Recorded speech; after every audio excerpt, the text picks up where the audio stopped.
వినాయక ఉత్పత్తి. కైలాసంలో పార్వతీదేవి భర్త రాకను దేవతల వల్ల తెలుసుకొని ఆనందించి అభ్యంగన స్నానం ఆచరించుటకు వెళ్ళు సమయమున నలుగుపిండితో ఒక బాలుని తయారు చేసి ప్రాణం పోసి వాకిలి ద్వారం వద్ద కాపలా ఉంచి ఎవరినీ లోనికి అనుమతించవద్దని చెప్పి స్నానము చేసి అలంకరించుకుంటకు లోనికి వెళ్ళాను. ఆ సమయంలో గజాసురుని గర్భము నుండి బయటకు వచ్చి అతని శిరస్సుతో కైలాసమునకు వెళ్ళి ఇంటిలోనికి వెళ్ళబోగా బాలుడు ఆ శివుని అడ్డగించాడు.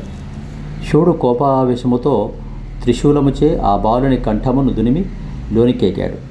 పార్వతీదేవి పతిని గౌరవించి మాటల సందర్భమున శివుడు వాకిలి వద్ద జరిగిన సంఘటన, బాలుని శిరస్సును ఖండించిన విధము తెలుపగా పార్వతి పుత్ర సమానుడైన బాలుడు మరణించినందుకు శోకించుచుండగా శివుడు తన వెంట తెచ్చిన గజాసురుని శిరస్సును ఆ బాలుని మొండెమునకు అతికించి ప్రాణము పోసి గజానుడను పేరు పెట్టి పుత్రప్రేమతో ఆ బాలుని పెంచుచుండిరి.